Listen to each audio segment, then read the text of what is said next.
Welcome to the homecoming, 2013 homecoming at Bedford High School. Bedford High School versus the Goffstown Grizzlies.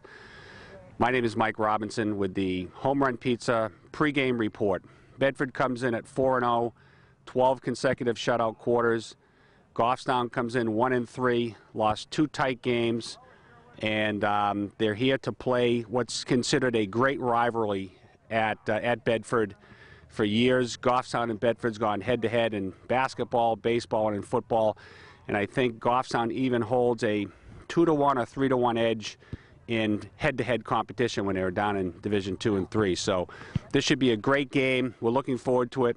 A couple of things to look for. Number 84 for Goffstown is Brockton Hines, son of Kurt Hines, the head coach of Bedford. Kid's been out a couple days with a concussion. He's back on the field today. And it's going to be interesting to see how the head coach of Bedford formulates an offensive plan against his son. Very unusual you see that on the field, but you're going to see it today. So look for number 84, Brockton Hines, and look for the Bedford Bulldogs to go 5-0. My prediction is Bedford by at least 2 touchdowns, and we hope Bedford prevails in their homecoming 2013. It's also Breast Cancer Awareness Day here in Bedford, and courtesy of Michelle McCool, I have this great hat that I'll be wearing when I'm interviewing Coach Hines, and it's great that some of the players from Goffstown are wearing pink, and all the football players for Bedford will be having pink socks and game tape, and the cheerleaders are out with some pink socks. So Breast Cancer Awareness here in Bedford, New Hampshire, 2013.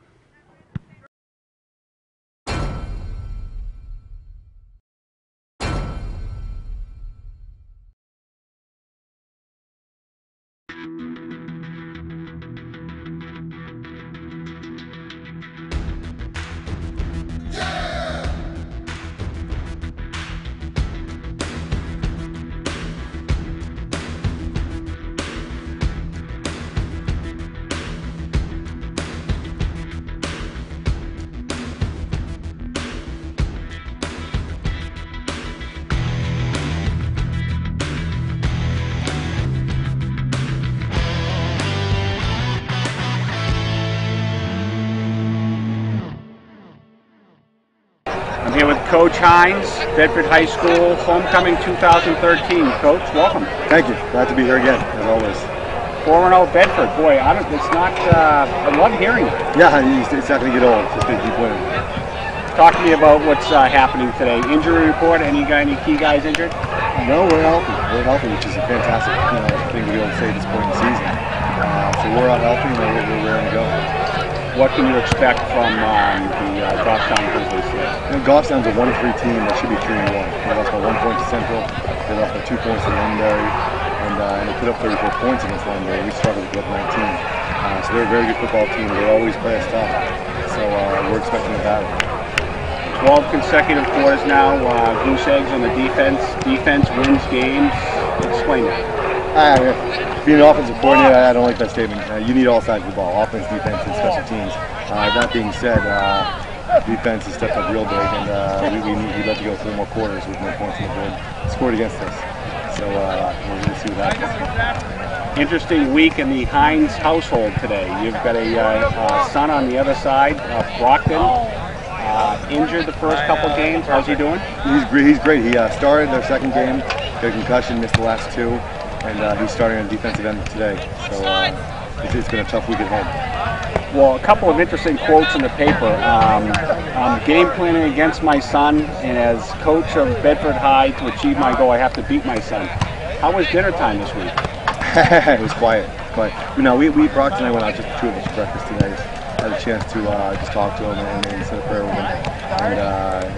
And my goal, obviously, we want to win. I'd love to have him have a great game.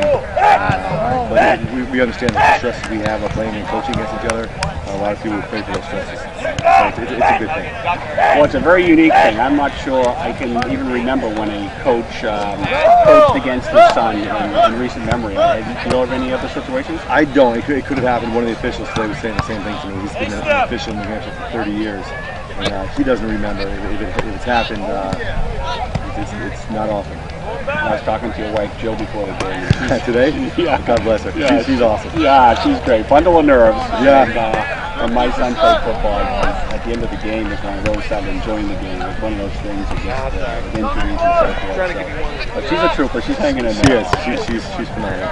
That's awesome. Coach, well, good luck today and homecoming. The other thing, real quick, in lieu of, breast cancer awareness. Yes. I'm wearing this hat. Michelle McCool's sister has breast cancer. You have some players wearing pink socks. The cheerleaders are in pink. Talk to us about that. Yeah, they're all wearing pink. I talked to the team about this earlier this week. We do it every year. And unfortunately, with the disease of cancer, if they don't have someone directly in their lives that's affected by it, they will sooner or later. And it's great to have the team from the Coach. Good luck today.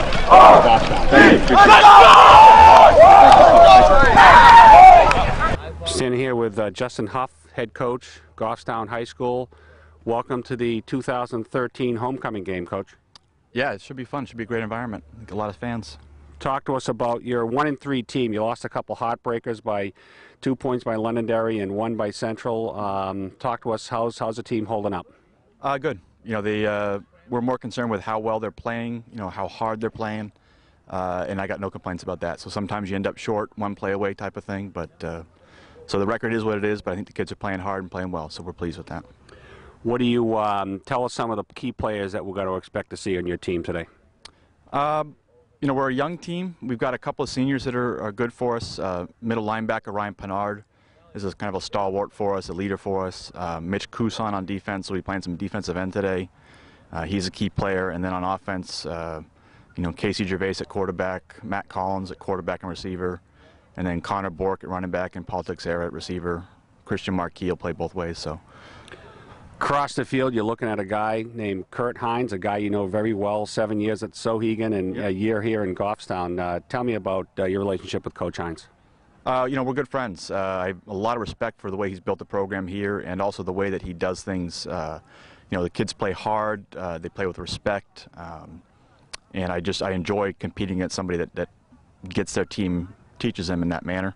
I think it's I prefer that to playing other teams that tend to disrespect opponents or trash talk and that type of thing. And so I admire the way Kurt does things. You get a kid named Brockton Hines on this team, son of Coach Hines. He has been injured first couple of games. How's he doing? He's doing well. He actually played the first couple of games. He was injured for last week, but he's back healthy this week. He had a good week of practice, so I think he's ready to go. He's be a key player for us on defense. We interviewed his mom, Jill, before the game, and she was telling us about the banter going back and forth in the Hines family, wondering what dinner was like in the household. Right, yeah, that must be an interesting dynamic. The fun thing is they'll both compete hard today. Kurt's going to try and win. Brock's going to play his heart out. And then at the end of the day, they're still family. So I think that's kind of a neat angle to it. Yeah. Another thing, and I see some of your players are also wearing pink. It's breast cancer awareness here at Bedford. The Bedford players are all wearing pink, and some of you guys are out there wearing pink. Mm-hmm. Talk to us about that. Yeah, it's something that our trainer Bethany Round does. She orders the pink tape every year for October games, and the kids enjoy doing it. I think it's a nice tribute, and it's just the awareness. I think is an important thing. That's awesome, Coach Huff. Welcome to Bedford, and good luck today. Thank you. Appreciate it. Well, hello everyone and welcome here to Bulldog Stadium at Bedford High School, getting set for the Bulldogs to take on the Goffstown Grizzlies on homecoming. Nick Anastos, Steve Beals here in the studio. Kickoff just moments away. Bulldogs coming off 3 consecutive shutouts, are 4-0 to begin the season, and certainly I think at this point, about a month into the Division I schedule, have to be considered a legitimate state championship contender. No question about that, Nick. Clearly they're in there with Concord. Big anticipated game in 2 weeks coming up. But if you look at the score differentials that Bedford's been putting out there, they're certainly showing that they're keeping up with that differential with the other teams that are in contention. Concord, BG obviously making a rise of it right now. Exeter going through some problems. But I think in Division I for me, I want to see that Bedford-Concord game. I think those are probably 1 and 2 in my mind right now. Yeah, Concord coming up in 2 weeks on the schedule. Crimson Tide, a big win last night. 43-7 over Londonderry to improve to 5-0. So Bedford looking to keep pace this afternoon. A little bit of a different storyline this week. Coach Hines facing up against his son on the other side. Brockton, a junior wide receiver for the Goffstown Grizzlies. And as a parent yourself, can you imagine what the emotions must be like for Coach this week? I'll tell you, that's got to be a really strange feeling. I guess what it is, you got to be out. I'm sure Coach Hines is looking for his team to be successful, no question about that, but probably looking for a little bit of individual accomplishment from his son. That's got to be quite an experience to have. I'm very happy for him. Maybe in garbage time. Yes, be okay yeah, in garbage time, right. To root for I do the understand son. he just came back, though, and probably looking forward to a big game. Yeah, out a couple of weeks with a concussion, but back on the field, ready to give it a go. So the captain's meeting at midfield. The band is here, and we'll hear from the national anthem in just a moment. Fans continuing to file into Bulldog Stadium. A great atmosphere before the game. The tailgating, the food, just the smell of football in the air. It's getting contagious here, and this program seemingly really taking that next step, seemingly year in and year out. 3 years in a row, Nick, they've gone up a division, and that's been a healthy advancement for them each year. And they've proved out of the gate very early. Didn't take like halfway through the season. Really proved very early, Nick, that they're ready for this division, and it's good for the players, good for the exposure, and just good for the program as a whole. We mentioned the defense, 3 straight shutouts. They've allowed just 12 points total all season long through the first 4 games, and will look to do so today against the sophomore quarterback Casey Gervais, who has played pretty well so far for the Goffstown Grizzlies. Absolutely. More in a moment here. We'll send it down to the field for the national anthem, where Emma Benson, a senior at Bedford High, will have the microphone.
Great job by Emma Benson, the senior, belting out the national anthem before we get going. 4 12-minute quarters here. The coin toss already taking place. Dan Colella, the quarterback, the senior, will have to wait here. It looks like Bedford is going to kick. Goffstown will receive, and the Bulldogs will get it to begin the second half. Quickly, alongside Steve Beals, I'm Nick Anastos. Steve, some keys to the game for the Bulldogs and for the Grizzlies.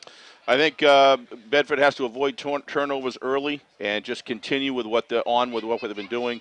The defense has just been unstoppable. It's going to be interesting to see how they come out of the gate, but their defensive linemen really get off the ball. So the kick in the air off the leg of Keelan McCool, and it's scooped up here by Ethan Houle, the sophomore. He lunges up past the 20 and is buried at about the 22-yard line. That is where the sophomore Casey Gervais will lead the Goffstown Grizzly offense onto the field. Gervais has played pretty well in the opening month for Goffstown, although the Grizzlies just 1-3 through their first 4 games. Gervais last week, 3 touchdown passes in a tight loss against Manchester Central. Final in that one, 22-21, but Gervais was praised after the game by head coach Justin Huff. 4-man front, 1st and 10. A delayed handoff up the middle taken by the tail. That's Connor Bork. And not a lot of room, maybe 2 to set up 2nd and 8. Again, Nick, the defensive line just getting off the ball extremely well. very, very smart players, obviously well coached from the standpoint of knowing which gap they have to get into, and it's very difficult to run up the middle with them. Andrew Biederman at right end, able to make the stop. In the shotgun, Gervais is going to keep it himself, comes right side, heard a whistle. Gervais still on his feet, confusion down on the field, and, well, they blew it dead is the bottom line, and the officials are going to get together. Our referee this afternoon, Daniel O'Neill, along with a crew made up of Mark Newport, Mike Viverios, Jim Doyle, and Stephen Duprat. And again, the whistle came after the snap, and the play on 2nd and 8 was blown dead. A gathering crowd here at Bulldog Stadium awaiting the announcement from the officials. Seems like an extended conversation at this point, Steve. Looks like they're trying to work it out, Nick. There might have been two officials that saw two different things, and then you've got the head official there with a white hat going to work that out and hopefully make a call for us here shortly. But one thing for sure is it appears early as though there's somewhat of a mismatch between the defensive line of Bedford and the offensive line of Goffstown. Well, you're right. This is a long delay. Just from an eyeball standpoint, so to speak, it looks like the Bulldogs have the size advantage in the trench, and that could be big, as we know. Matthew Howe, the inside linebacker, the senior, has gotten off to a good start this month, anchoring a linebacker crew, along with Tom O'Rourke, who's also one of the offensive linemen. Looks like O'Rourke there in the middle of that 4-3. So we'll see what happens after the long delay. Still no official explanation. Yeah. It looks like they're just going to redo the down now that it's 2nd and 8. It's a pretty good play action on the run. May have fooled the officials a little bit there by Gervais. So here he barks out signals. He's got two wide receivers to each side, with Bork to his left in the shotgun. Bulldogs will rush 4 on 2nd and 8. Gervais over the middle, floats it, but a little too far, incomplete. Diving at the 45-yard line was the intended target, Benjamin Miller, so a 3rd and long on the way. Looked like the quarterback threw it off of his back foot. He's got to be able to kind of release forward. That's kind of why it dropped in front of the receiver. But as a sophomore, I'm sure Coach Huff, who's a well-known, very good coach, will continue to work with him on that. But that looked like the mechanical problem there. But he's getting a lot of pressure, Nick. 3rd and 8, looks like a throwing down for Goffstown. Gervais floats it incomplete over the head of Bork, tried to find him in the flat. And the pass struggling with the pressure a little bit out there. Yeah, 4th down, good pressure is right, as the Bulldogs force a 3 and out to begin the ball game. Really a big fan, Nick, of the 4-3 defense that Bedford runs. It's an excellent high school defense. Still gives you an opportunity to drop your defensive core back extremely well, but at the same time gives you that 4-man front that allows you to put pressure on at the same time. Very good high school offense. The Valus Cousins are back deep, standing at about the 40 to return the punt. Up in the air, end over end, fielded by Nick Valus on the near sideline, into Goffstown territory at the 40, cuts back at the 35, and is finally wrestled down just shy of the Goffstown 30. So a good return of about 25 yards by Nick Valus, and that will set up the offense 1st and 10. Sorry, Nick. Good straight-on blocking there on the kick return. And if you notice, Nick, very intelligent football player, follows those blocks, lets them finish, and then works off them. He did a nice run back there. Good, safe handling of the football. So Bedford mechanically, Nick, looks just very, very well versed here. And a good start here. No score, about a minute in to the 1st quarter. Colella, 3 receivers set in the shotgun. Handoff right side. Looking to get the corner is Michael Collins. Does. Knocked out of bounds. Finally inside the 25 and close to a 1st down at about the 22. Collins looking for the corner and was able to find it. Yeah, that looks like it's going to be some challenge for Goffstown, because when your running backs can actually beat a defender in the contained position, then that's probably going to be a long day. Good signifier that something could be wrong. I mean, he was clearly, in the anchored position there to contain, and just got beat outside by Collins. Impressed with his speed. Well, Colella in the shotgun with 3 receivers to the left side, and the back again will be Collins. Offensive line made up of Matt Johnston, Tom O'Rourke, Trent Fortune, Chris Joseph and Sean Broder. That's left to right up front for an experienced and big, well, that's good an adjective as any, a big offensive line. All familiar to me, Nick. Collins to the right side, through the hole, inside the Nice 15 run. and down to about the 13. Again, just short of a first down. It'll be second and about 1. You're right, Steve. You've seen all these guys develop. You've coached them as they were youngsters. Here they are now at the varsity level. You should be the least surprised of anybody maybe in the town. I think they're doing a great job. They obviously they know what they're doing when they go to the line. They're staying low, doing a nice job. Good handwork, good mechanics, and looks like Goffstown's having a little trouble on the defensive line as well here. Second down and 2 from the 13-yard line. Colella, the pitch Nice out pitch. left side, taken by Velas and diving forward to about the 10-yard line. Again, close to a first down. So important on the pitch that the lead blockers stay on their block, and a couple defenders there slip by. Otherwise, that play probably could have been a pretty good gain. But on a pitch where you have that delayed time, you really have to stay on those seal blocks and don't let them go. Well, apparently, Velas was just short. So the ball on the 10-yard line, needing. No, looks like they gave him a first down. They give him the first down. Okay. 2 backs behind Colella. The give is to Velas straight up the middle, fighting at about the 8. Leans forward, maybe gets an extra yard to about the 6. And it'll be second and goal. Mike Velas. Looks like Christian Joseph there turned around. Don't know what happened there, but was almost looking back as the runner, as Velas bumped into him. I couldn't tell if he was, cut from underneath or what. But it looked like Velas had some running room if he didn't run into his own player. They're going to bring in an extra lineman in the backfield. That's Andrew Biederman as the lead blocker. Oh. Velas up the middle again, into the end zone, touchdown, but a flag on the play. And this one may That be was coming early. back. That was pretty early. I'm wondering if it was no, it's holding. Holding against Bedford. So no touchdown I thought just Velas yet. made a nice cut to the right there. Nice job following his blocks.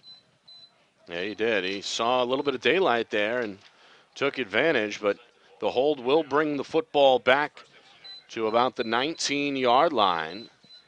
So second and goal from the 19. 2.5 minutes. Bulldogs hoping to strike first here on homecoming, and the crowd filling in nicely after kickoff here at Bulldog Stadium. Nick Anastos, Steve Beals. Bedford looking to make it 5 in a row to start the year, trying to stay unbeaten against the Goffstown Grizzlies. Colella under center, handoff up the middle. Collins is tripped up and brought down immediately. Nice tackle there by the linebacker who got into the backfield. Appeared like the middle linebacker knew what the play was. You could almost tell the way he shot the A-gap there. It looks like he might have had an inkling, Nick, that what to expect. I think that was Dylan Sherwood, the senior. Came on the run blitz. So third and goal here for the Bulldogs, and it looks like Coach Hines wants to throw. He's got a tight end right, 3 wide receivers to the left against a 3-man front. Goffstown showing blitz. Here comes the heat. Throw by Colella, floating left corner of the end zone, but too strong. Incomplete, intended for Nick Velas. Good one-on-one coverage there in the end zone by Goffstown's Zach Como. So now a 4th and goal from the 19-yard line. And what does Coach Hines want to do here? Looks like Dan saw that the coverage was pretty tight, and he just did the safe thing and threw it over the corner. I'm not sure that he might not have. It looks like a field goal attempt, Nick. Keelan McCool is going to trot out and attempt a 37-yarder. This one up and floating wide. It is no good, wide right. Had the distance from 37, but not the accuracy. So an early victory for the Goffstown defense, keeping Bedford off the board as they take over 1st and 10 from their own 20-yard line. Holding penalties in the red zone are always painful. They're very difficult to overcome when you're down there. It's had the momentum going there. It's just unfortunate for Bedford that they happen to have that infraction. But looks like the defense here is doing pretty well. Wouldn't be the least bit surprised, Nick, if we got the ball back here pretty soon. Second series for Goffstown. A little different look as Gervais takes the snap. Floats it left side for Christian McKee, and he is wrapped up and brought out of bounds about 4 yards downfield to the 24-yard line. Quarterback looked a little better on his feet there. Probably had the coach talk to him on the sidelines. Looked like he set himself a little bit and thus had a more accurate pass. But I thought the receiver made a nice cut in the outside, waited for his block to come, and followed it outside. First catch by the junior Marquis sets up 2nd down and 5. From the far hash, moving left to right, Goffstown. Hand off to Bork, shakes a tackle, turns upfield, lowers the shoulder up to about the 29 before he's brought down by Tom O'Rourke of the Bulldogs, short of the 1st down. And it looks like a 3rd and 2 on the way. Kind of hurrying up here a little bit, Nick, trying to up the pace a little bit here. 3rd down and a long one. 3 wide receivers, 2 to the left side, and 2 backs with Gervais. A play action up the middle, keeper, and nowhere to go for the quarterback, Gervais, wrapped up at the line of scrimmage. Ryan Bells. Yep, and Robert Heald as well. And Gervais now looking to the sidelines at Coach Huff. What do we do here, Coach? On 4th and 2, you got a punt, and that's exactly what the Grizzlies will do.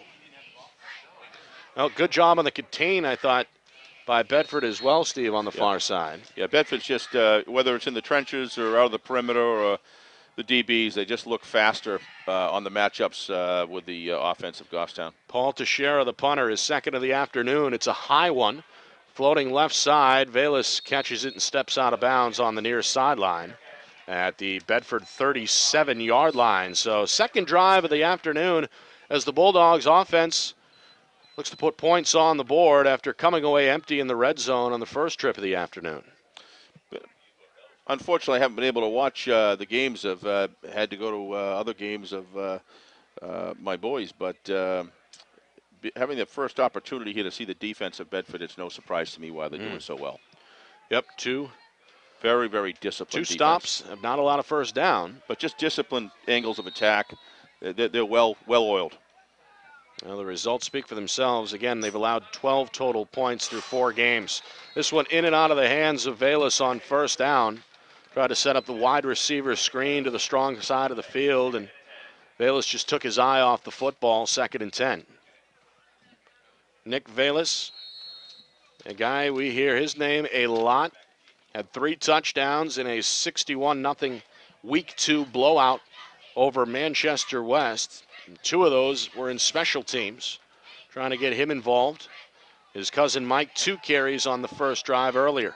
2nd and 10, Colella looks right, steps Nice up move. in the pocket, avoids trouble, running right side to the 40 and up to about the 41 before he's undercut and taken down. But showing awareness and mobility in the pocket is the senior Dan Colella to set up 3rd and 5, and he's going to trot over to the Bedford sideline and get a brief word in with Coach Hines. You said it, Nick. Good awareness in the pocket. One of the things we're looking for in a quarterback anytime is to make sure that he understands the right time, whether to step up or whether to roll out. And Dan seems to have a good sense of that. The only thing I wouldn't like to see him, no juking, just go get your job done as a QB and make the run and go down. Don't want to get any injuries. 3rd and 4, 2 wide receivers to the left, 2 to the right.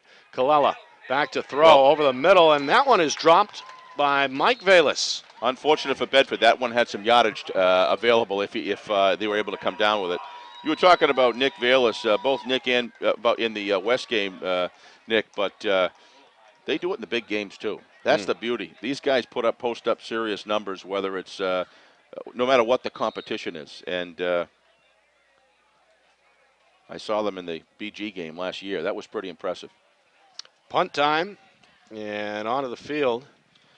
Kick this one away for Bedford is Keenan McCool, who just missed on the 37-yarder. Gets off a good one here, takes a bounce at the 20, and rolls in the favor of Goffstown up to their own 24, where the ball is down there by Collins. So a defensive battle through the first half of this first quarter here on Homecoming Saturday in Bedford. Nick Anastos, Steve Beals with you. 2 teams on the opposite side of the spectrum right now. Goffstown, although they've been competitive, having a tough go in the month of September, and the Bulldogs 4-0, 3 straight shutouts pitched by this defense. Trying to get to 5-0, keep pace with the Division I powers that be, such as Concord and Nashua South. Pinkerton, a winner last night, they're 4-1. Here's the handoff up the middle on first down, and Connor Bork struggles for maybe a yard. Bottled up again by that defensive line, anchored there by Ryan Bells. That's his second tackle of this first quarter. A little bit of feistiness going on in the trenches right now, Nick. Looks like both teams can't seem to punch it in, so it looks like a little extra effort going on out there. There's a 4-receiver set on the field for Goffstown. And the give is going to be to Bork, looking left. And no, it's a play-action run. And again, Gervais with minimal room up the middle, maybe to the 29. And it looks like a 3rd and 6 here on the way. Goffstown yet to pick up a first down, 0 for 2 on 3rd down so far. So 2 receivers each side, going to try and spread it out. Bulldogs still with 7 in the box. Gervais takes a high snap, throws far side. He's got a man. It's Marquis. Looks to shed a block at the 30, but is ripped down and goes nowhere. A gain of 1, 4th down on the way, and the Bulldogs seemingly forcing another punt. Too much of a speed differential going on out here between the Goffstown Grizzly offense and the Bedford Bulldog defense. They're executing plays, but the yards after the catch just aren't there, Nick. Right. Oh, good pursuit, I thought, on that one Absolutely. As well. Yep. Looks like the help came in a hurry, and not much. Snap. Punt handled, however, gotten off good by Teixeira. That may be by design. I don't think they want to run back, Nick. I'll be honest with you. I think that Goffstown, all things considered, has no problem with playing a middle of the field back and forth with Bedford and trying to hang in the game and see what can happen. Right. You don't want to really shake the dice and allow that punt return game with the Velas cousins to burn you. Don't allow special players to beat you in special plays. 1st and 10. A battle of field position in this first quarter, inside of 5 minutes, and no score here from Bedford High School. As Colella and the Bulldogs back onto the field, 3 receivers, a tight end left side. Instead, the first down handoff is to Collins, little room on the left side to midfield. And down to the Goffstown 49-yard line. Good hole up the middle by the Bulldog offensive line. A little bit of a down block and a kick out, which you don't see often in a spread, but they open up a nice hole for him, and he's going full speed through it. You just joined us. This is the 3rd Bulldogs possession, the first 2 ending in a missed field goal and a punt. Trying to get the early momentum here. Goffstown in a 4-3 look. Colella with 2 backs in the shotgun, takes the snap. Nice. Lowling left, avoids trouble, has a man on the sideline. It is caught by Marco Santini at the 30, and he's wrapped up and taken down by the man in coverage, Zach Como. A good one-on-one play on the near side. Colella finding his intended target, and it's a big gainer for Bedford and a first down. His movement in the pocket continues to impress me, Nick. Just at the right time, and never takes his eyes off downfield. Always, the whole time, he's doing it by looking at his receiver core downfield. Santini now to the right. Mike Velas rolling right, takes the handoff at the 30. Yeah. Stiff arm at the 30, turns the corner to the 25, and knocked out at about the 23-yard line. Nice job there by Velas in space, able to make a man miss. They're getting pick up 8. They're getting, sorry, Nick, they're getting the contain, but they're just getting beat outside. I mean, they're faking inside, and then they're beating them on the sprint to the sidelines. And I'm pretty sure Coach Hines will continue attacking that if he sees a mismatch there.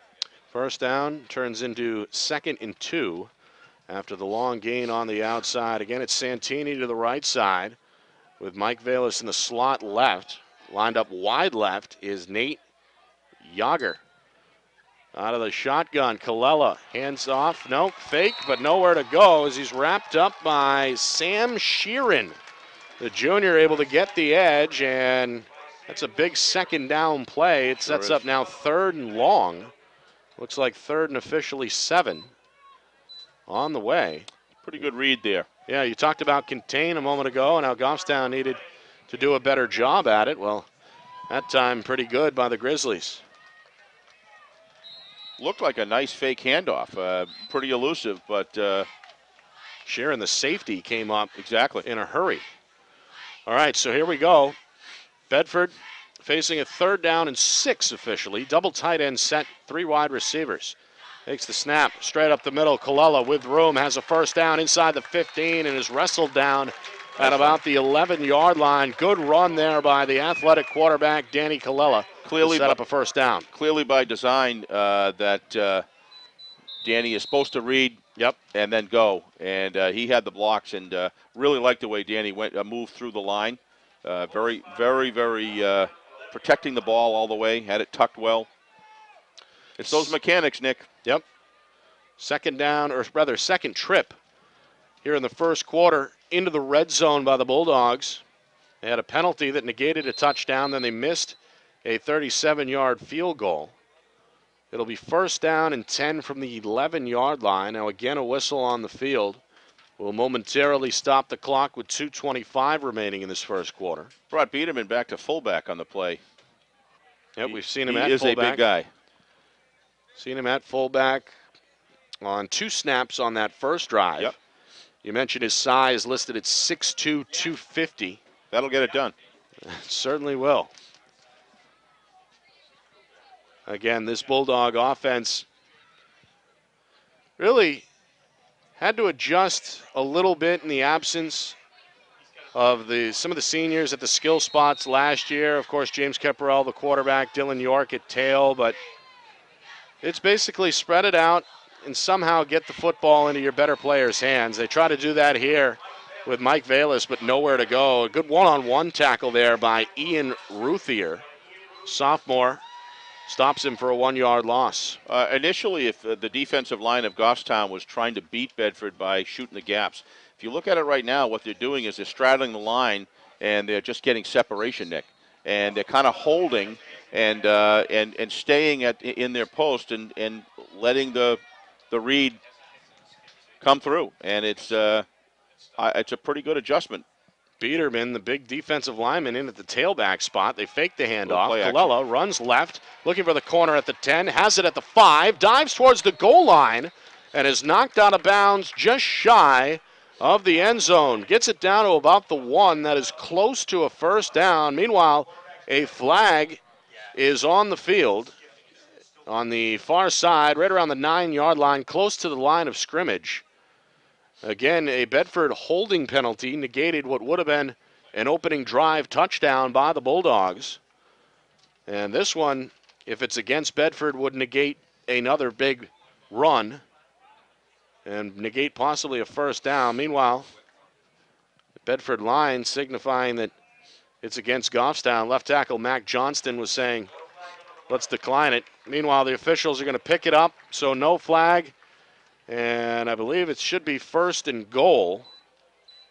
Either that or it's going to be third and just a couple of inches. Looks like that's the case. Third and very short from just inside the 2-yard line. Again, Biederman is the tail. Colella under center, keeps it himself. Tries to go left. Biederman's going to push him into the end zone. No signal yet, but it is a Bedford touchdown. The Bulldogs strike first as Dan Colella sneaks it in from 2 yards out with 1:27 remaining in this first quarter. I like the play call because, the interior of the line has been winning the battle when it comes to the push game. And for Dan to be able to kind of sneak behind those guys, I think that was a pretty good safe call. Crowd enjoying it. A packed house here at Bulldog Stadium, homecoming. And now on for the extra point try is the kicker, Keelan McCool, but this one high and again wide right. He missed a field goal from 37 yards out earlier. Misses on the point after try here. So the Bulldogs do get 6 on the board and have the early lead with, again, 1:27 remaining in the first quarter. So it seemed like, Steve, it was a chess match for a while. Punts, field position, and finally Bedford on the back of their quarterback, able to punch it in. I agree. I think that Huff has done some good adjustments, though, to try to hang in there and stay with longer. And that's, I think coming in, that's his what he's trying to do. He's trying to make sure he knows he seems a little bit undersized and such. And I think he's done a good job making those adjustments. But I just don't see how long that can really hold up against this the size and strength of these linemen from Bedford. Well, it would help if the offense could pick up a first down. 0 for 3 so far on third down. Yeah. You can only give the ball up so many times. Right. Yeah. That's, of course, a a result of the superior Bedford defense. This one on the ground, played off the bounce here by Alex Duval, trying to cut it back up to the middle. And we'll get to about the Goffstown 30 where the Grizzlies will take over. It's their fourth drive here of the first quarter. And they trail Bedford by a score of 6-0. Nick Anastos, Steve Beals with you. Mike Currier on the camera. Carol Currier, sideline photographer. And we'll hear from Mike Robinson coming up at the end of the first quarter. He's also down on the field. So a full staff here for you on BCTV as the Bulldogs look to improve to 5-0 on the season. Goffstown coming off a disappointing last-second loss last week against Manchester Central. They're going to spread it out here with the ball in the near hash, moving left to right on 1st and 10. Gervais in the pocket. It collapses, and down he goes at the 29-yard line. Looks like two Bedford players in on the sack. Ryan Bells and Eric Glassman both were right there. It sets up a 2nd and 11. Good pressure. That's the first sack of the afternoon by the Bulldogs. Well, that was just a coverage sack right there. The pocket, eventually has to collapse, and Jose may have been better off running that, picking the run a little bit earlier. Bulldogs in the 4-3 defense on 2nd and 11. Back to throw. Gervais looking left, floats it up deep. This one is picked off. Nick Velas tackled immediately at the Bedford 46-yard line, able to leap and pull it in with two hands. First turnover either way. The Bulldogs will get the ball back inside of a minute remaining here in the first quarter. Gervais maybe a little wild with that one, Steve. Just let it fly. Again, mechanics come back again to the quarterbacking. He went completely off of his back foot. Wasn't really nailing the hammer with his throw. He's kind of throwing it sidearm, just trying to get some air underneath it, and that had interception written all over it, Nick. Gervais, just a sophomore, taking over for the departed Connor Benjamin in the offseason, one of Goffstown's all-time best players. Big shoes to fill. Meanwhile, Colella for the Bulldogs, plenty of time, rolling right, looking down the field, now trying to shake at the sideline, but is knocked out of bounds for a big loss. Dan did a great job there for the first 4 or 5 seconds and really should have thrown that ball out of bounds. Especially now you're back 7 yards, 2nd and 17. Up until now, I think Dan's done a fabulous job, except for that one play, throwing the ball out of bounds when he needed to down here in the corner, doing some great scrambling in the pocket, and really initially did a good job there, but just after 5, 6, 7 seconds, throw it away. Well, that got Coach Hines' attention in a hurry as Bedford calls a timeout here with just under 34 seconds remaining. Sprinted into that offensive huddle. Didn't like what he saw there, apparently. I think he's right to do that, Nick, because sometimes these habits can start, and then he's trying to get it, cut it off at the pass, nip it in the bud, as they say, and get it in the right direction. And I'm not positive, but I'm pretty sure he's probably telling Dan to not, hold on to the ball that long. If the run isn't there after 2 or 3 seconds, just get rid of it. Colella scored on the last drive, a 2-yard touchdown run on 3rd down and short to put the Bulldogs in front 6-0. The extra point was missed. And now after the loss, Bedford looking at a long 2nd and 17 from their own 37, moving right to left, ball on the far hash. 3 wide receivers to the left side. Pump fake, Colella now comes left, has Nick Velas, takes a block at the 40, inside move to the 45, and finally wrestled down right around the original line of scrimmage, so a good gainer on 2nd down. We'll set up 3rd down and 9. We'll see if Bedford will run another play here as the first quarter clock continues to run down to about 10 seconds. I think probably another thing, Coach Hines, I don't know, but I think what he was probably doing was just making sure hey guys, sometimes these games go like this. Even though you should be, this is just the way the tempo of the game goes. He's probably trying to calm them down and say, hey, let's stick to our mission, and eventually it will come. First quarter in the books, 6-0 Bulldogs. They'll have the football when we come back, but let's send it down to the field now where Mike Robinson is standing by. Mike. Thanks, Mike. 6-0 Bedford, and a 3rd down and 8 on the way. Nick Anastos, Steve Beals here with you in the booth. Mike Currier, Carol Currier on the coverage as well. Our executive producer is, of course, Bill Jennings. Bedford looking for that 5-0 start in year number 1 in Division 1. A 2012 second place finish in Division II after they lost a competitive championship game with Winnicott. Same story in 2011 when the Bulldogs were in Division III. They fell short to Portsmouth in the Division III championship. So 3 different levels of football in 3 years, and yet it's business as usual again in 2013 in Division I. Well, when you get down to the end of the season, you face the strongest teams, and but no one can argue that Bedford's program has been on an aerial direction. And to go up 2 divisions like that, you need a program with the size and breadth of Bedford football to be able to do that, and they've done it. And there is no more beyond Division I, so they're going to be able to rebuild here, and not rebuild, but I mean to be able to stay here, and I think they're going to get better and better every year. And movement on the line. Looks like a false start here on 3rd and 8 to begin the second quarter. That's the right tackle, Matt Johnston. And he knew it right away, pounding his thigh pads in frustration. He'll come off the field here and have to report to the Bedford staff. All football programs need good quality talent feeding in, Nick. Bedford has ample supply coming in every single year. It's just hard to imagine this program isn't going to continue to get stronger and be a contender every year.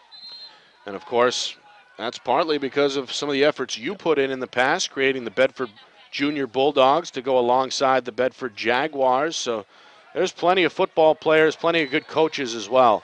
Yeah, this one incomplete on the outside. Looks like Bulldogs will have to punt. They tried to hook up with the slot man Marco Santini, but the ball floating out of bounds, and now Bulldogs will punt for the 3rd time here in the first half. No question that that's important. There's been a whole bunch of people that have worked hard over the years that have done absolutely wonderful jobs, but at the same time, as they get fit in, you've got to do something with them, and that's been apparent. These kids are in shape. They're in excellent condition. The conditioning program, I think, is excellent, and they're showing that on the field. McCool gets it off. This one a fair catch, bobbled at the 15-yard line. Ball loose, but recovered by Goffstown. Nearly a disaster as the punt returner Christian Marquis called for it, and instead it ended up bouncing off his hands. Bulldogs nearly had a gift inside the 20-yard line, but Goffstown does recover and pinned up with their worst starting field position of the afternoon. Field position is certainly factored into the 6-0 ball game so far, and again a tough way to start another drive here for the Grizzlies. It really is. It's a shame Bedford didn't come up with that fumble. That was a great opportunity to put one in, but looks like we got a different quarterback in. It's Matthew Collins, fakes and runs to the right side, trying to get the sideline, but he's taken down for a loss inside the 10-yard line at about the 9. Collins, the junior, taking over for Casey Gervais, so perhaps an injury to Gervais. Although I think I see him over there with his helmet on, standing on the sidelines behind Coach Huff. That could be just that he wants him to calm down, start throwing the ball with a little bit more authority. He's probably talked to him, just give him a little rest. Collins, an inside handoff, taken. Nice hole there for Goffstown. Yep, and down goes. But well, again, looks like we got 2 number 3s here. Again, Nick, there's a hole for Goffstown, and the Bedford defense is right there. Right. Their recovery time is extremely short, and when it comes towards the end of the season, that's going to be critical to have a great defense. So Collins after the carry gets maybe 1 on the play. Still 3rd down and long. 3rd and 13 inside their own 10-yard line. Bulldogs looking for a stop, leading 6-0, 5 minutes into this second quarter.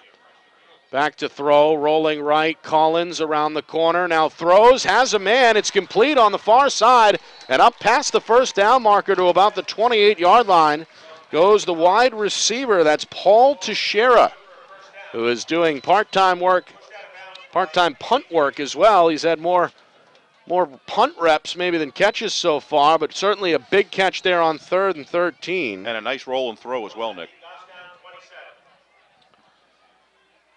So 1st down for Goffstown at the 28-yard line, moving right to left. Movement on the Bedford side of the line, and I think we've got it offsides here against the Bulldogs is like Adam Stone, one of the junior defensive linemen, may have jumped over the nose of the football.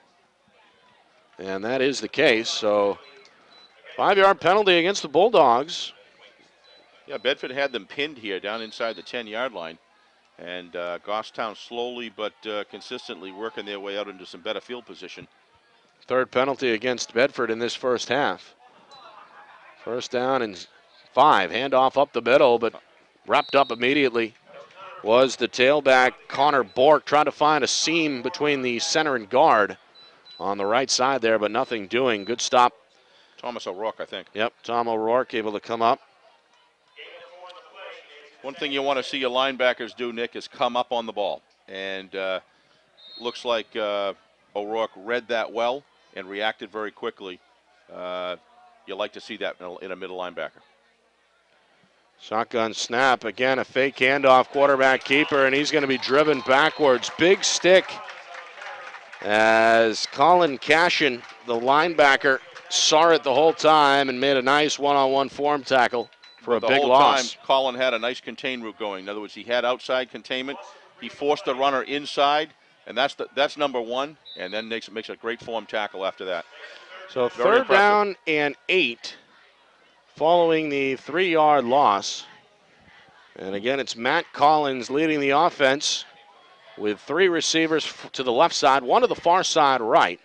Takes the snap, he's going to run left, has some time and some space, sets his feet, throws back to the far side, catch is made, and the tackle is going to be in front of the first down marker.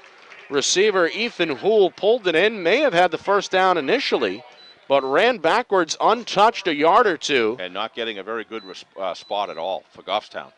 Good spot there for Bedford.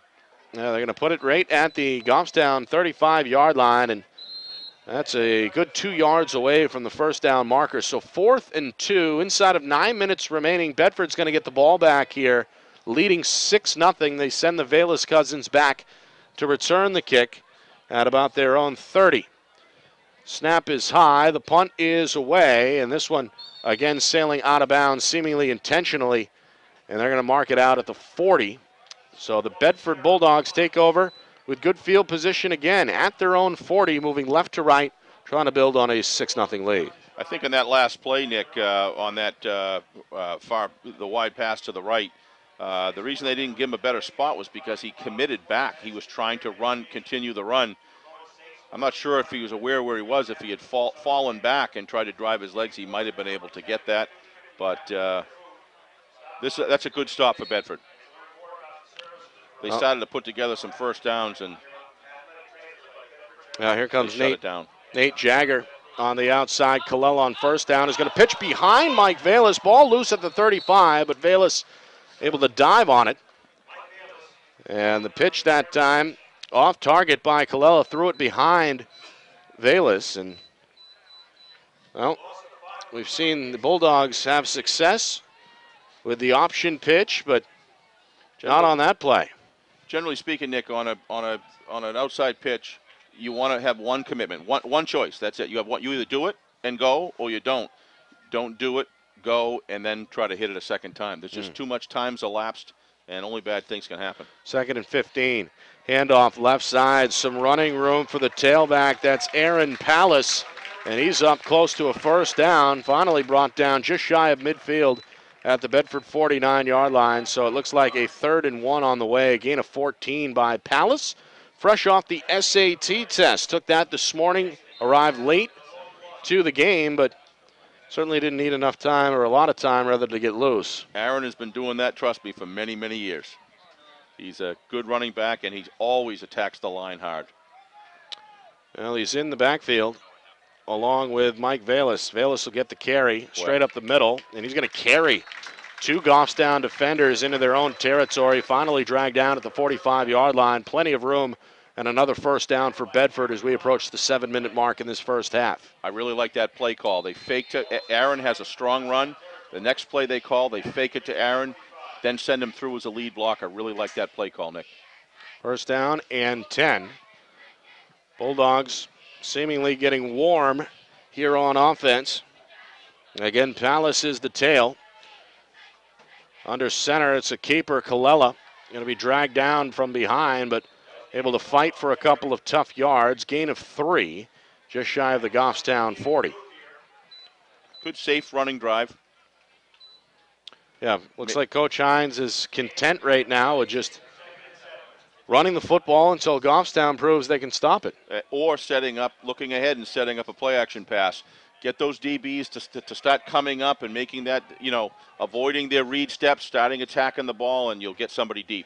Only 3 down linemen here for Goffstown. They're in the 3-4. They rush the pass. Like the throw that, is right there there to Palace at the 25, inside the 20, and finally taken down at about the 10-yard line. There it is, Steve. You called it. Coach Hines decides to dial it up, and he had one-on-one coverage on the near side. Good gainer, setting up a first down and 10 from the 12-yard line. No question in my mind, Coach Hines was planning that 2 or 3 downs ahead. Got a great back there, and Aaron, able to run. You saw what happened. The DBs were caught still while our receivers were cutting that seam, and Danny hit a strike. And some good lean blocking downfield, too. Third trip to the red zone by the Bulldogs. First 2 drives, a missed field goal and a touchdown, the results. Trying to build on a 6-0 lead inside of 6 minutes. They throw to Colella. He's got him wide open. Touchdown. It's Nick Valis in the one-on-one coverage, able to get the inside step, the throw on the money, and the Bulldogs double their lead, 12-0. That was a very, very sound drive. Play calling is critical in football, and that was good play calling right there. Go after force them to do something, and then you attack the seam. Looked like the Goffstown secondary was very confused on the touchdown pass. Coach Hines getting a quick word in with his quarterback, and looks like the Bulldogs are going to go for 2 here after the extra point was missed following the first touchdown. So 5:39 to go in the second quarter, and the Bulldogs get a free play here, try to put 2 more on the board. They give it to Biederman, and he just bowls his way across the goal line for the 2-point conversion. Andrew Biederman, the 6'2", 250-pound defensive lineman, able to get his way unchallenged up the middle. Now, Nick, with all your breadth of sports experience, you probably are too young to remember this, but I guarantee you Kenny Grassett and Mikey here next to me remember the refrigerator. Oh, yeah. You remember the refrigerator going through the hole. I got you. So you. Well, either that or I was in diapers watching it on the couch. But yes, the fridge. Rather demoralizing to have a fullback like that attack you at the line, especially when the offensive line is winning the battle in the trenches. That was a load right there. They just gave the Heisman pose down here on the Bedford sideline in front of this homecoming crowd. Delighted with what they've seen really in this second quarter. First, I guess 13 or 14 minutes of the game were scoreless. And finally, the Bulldogs at the end of the first quarter able to punch in the first, the 2-yard scamper by Dan Colella, the quarterback, and then a pass from Colella to Nick Valis from 8 yards out, setting up the second score. Well, pretty good return here to about the 25, but no more for Christian Marquis of Goffstown. And the Grizzlies with work to do, now down 14-0 with 5:30 to go in this first half. They've already made a switch at the quarterback spot. The sophomore Casey Gervais, the first 3 drives, unable to pick up a first down.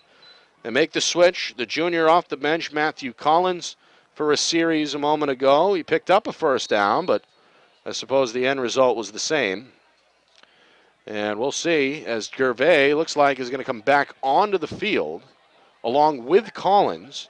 But Collins is going to go to the more traditional role for himself, and that's the wide receiver as he's flanked out alone here on the left side. 2 receivers to the right, 2 running backs. A fake. Ball's on the ground. Loose ball. Looks like Bedford had it. The middle linebacker, Matt Howe, able to dive on it. And it is Bedford football. A missed handoff there on first down between Gervais and his tailback, Bork. Not a clean handoff at all. Ball on the carpet, and the Bulldogs have the football. Looks like a blitz package that they had Howe breaking through the line, and he was able to penetrate deep. Never was able to really get that play. That's the only challenge with when you're trying to do a handoff in front of you.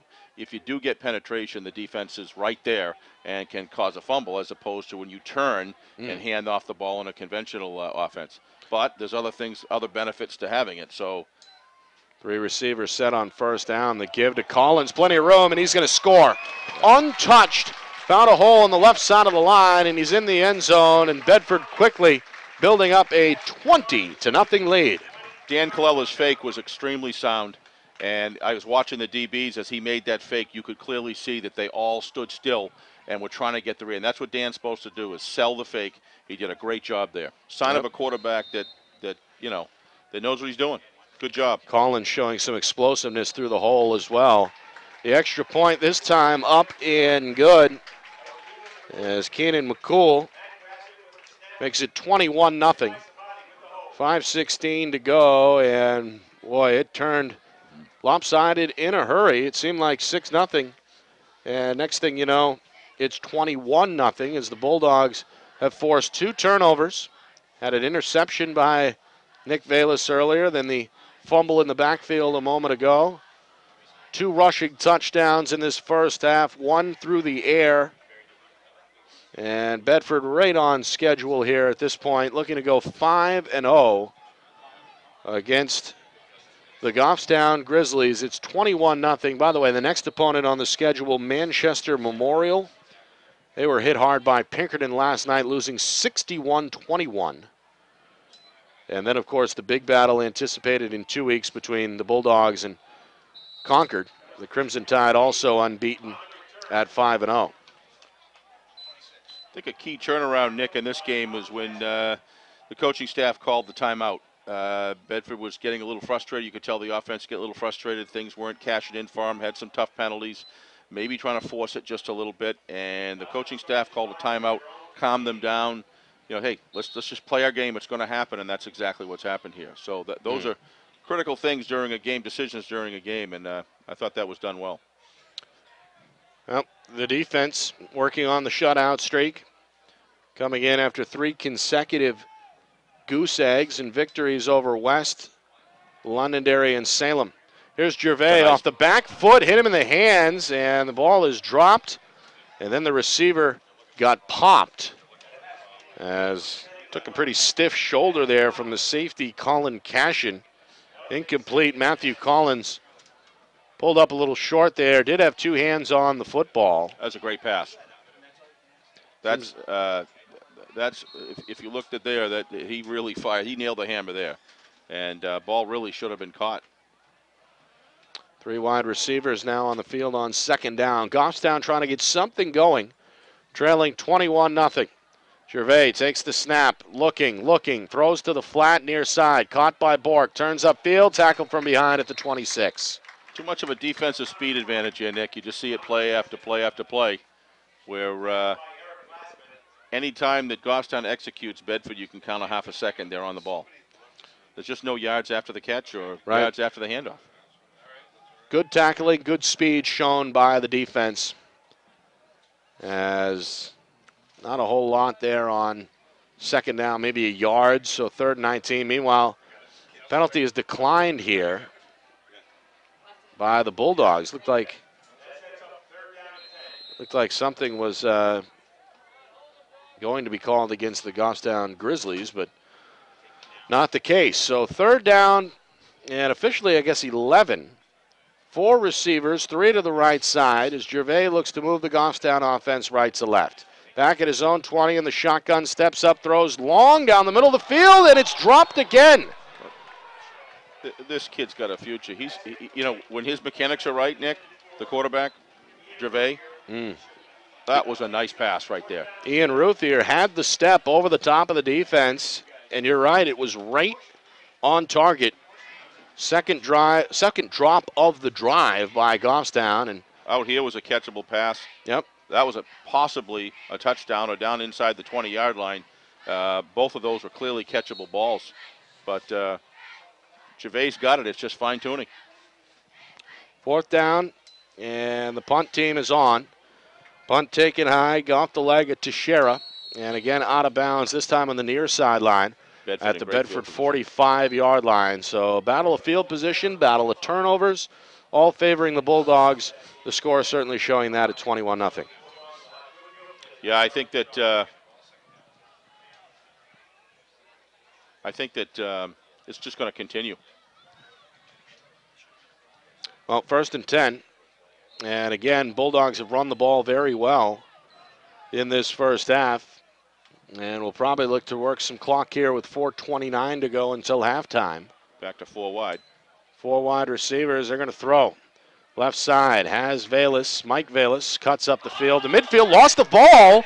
Ball loose. Looked like Goffstown had a chance to recover. I think Bedford got it. But Bedford may have gotten to it in the end.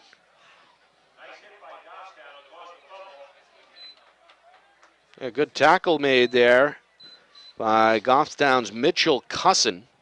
And the senior, after jarring the ball loose, nearly had a chance to scoop it up and get the first turnover for Goffstown. But instead, Velas able to get his lost fumble back and set up what looks like a 2nd and 7 from their own 49. I thought that was a nice pass behind by Dan. I thought that was a great location. Those are very rarely intercepted. He had good on it and right in the breadbasket. Grizzlies rush 4, handoff nice near side, and Velas tripped up a little bit. Now driven backwards for a loss at his own 40. It's a loss of 5, 3rd and 15. I apologize. I thought he handed it. It was a double reverse handed off to Marco Santini, and it wasn't. If he did, I think Marco would have got some big yardage there. Yeah, you're right. Well, here's the second Bulldog timeout of this first half. It stops the clock with 3:23 remaining. 21-0 Bulldogs. Coach Hines wants to address his club here with a big 3rd and long coming up. Bedford band getting ready to come out onto the field at halftime, part of the homecoming festivities. Nick Anastos and Steve Beals with you up in the booth. We'll have Mike Currier and Carol Currier filming the halftime festivities. By the way, if you want any copy of this game, you can find full versions at BCTV and at CastleHill Media. Just go on YouTube, type it in, and bingo, it's right there. Mike does a great job cutting up all the interviews and camera angles and commentary. And this one's certainly a big one for Bedford. If they can start the year at 5-0, they'd be in pretty good shape going into the contest next week against 1-4 Memorial. Now Colella in the shotgun, seemingly about to throw here on 3rd and 15 at his own 35. Plenty of time. Now looks to the near side flat. Has Mike Velas. 40-45, spins at midfield into the 45, down to the Goffstown 40, and finally down at about the 38-yard line. A spectacular run after the catch by Mike Velas to move the chains on 3rd and 15. Great yards after the catch by Mike. Great positioning by Mike Velas. Also excellent work again in the pocket by Dan Colella. Yep. Outstanding work. Had that receiver released. Dan looked him off, didn't even pay any attention to him, and knew exactly what he was going to do.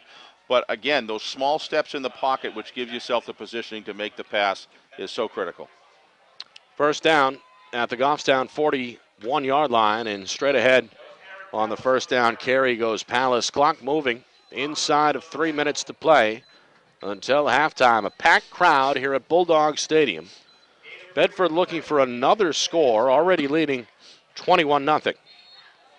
On the gainer on first down, looks like 4 yards officially, so 2nd down and 6 on the way.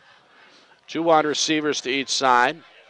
Colella's going to come under center. He's got a tailback behind him. That's Palace. Goffstown now bringing 4 to the front line. They'll rush 4. Back to throw over the middle, and this one tipped incomplete. Intended for Palace. Looked like a wheel route coming around on the, or coming from the backfield over the middle, and ultimately I didn't see any tipped. wheel there, Nick. I saw it straight, coming right straight through the A gap there, through the one hole. Wasn't Aaron playing? Yeah, he was. He was the tail, and he just kind of. Well, 55 from Goffstown, Andrew Gilmet. He had a beat on that ball. Did you see that? Yeah, he may have gotten a piece too. Yeah, I think he did. So a good defense by the Grizzlies to force a 3rd down and 7 from the Grizzly 35. 3 wide receivers to the left for Colella. He's going to throw to one of them on the left. It's caught by Palace up the middle to about the 25-yard line. That actually was. Oh, that's Santini, excuse me, the slot man, and he picks up a first down. A great pass by Dan. very impressed with some of these. Yeah, he has Some of conducted these routes. Yes, he has. Conducted a pretty good symphony in this first half as we approach 2 minutes to go in this second quarter. Bulldogs trying to end the half with an exclamation point and seemingly put this one out of reach. They score again. Offensive line doing a great job giving Dan some time. You can't forget that. He's had opportunities to in the pocket. As time here is going to throw to the near side, 20. Caught by Velas, shakes him in at the 15, inside the 10, spun down at the 5.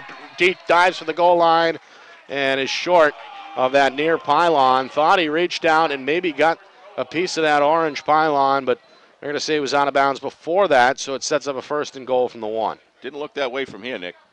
Looks like he got it. Heck of a fight after the catch. And great effort.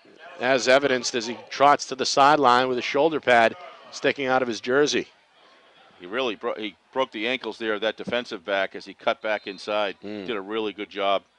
Faked as though he was going to go down the sidelines and cut in. I thought he had the touchdown, Nick. Well, the Bulldogs smell the end zone. Referee must have saw something. Maybe he put his foot out of bounds. I don't know.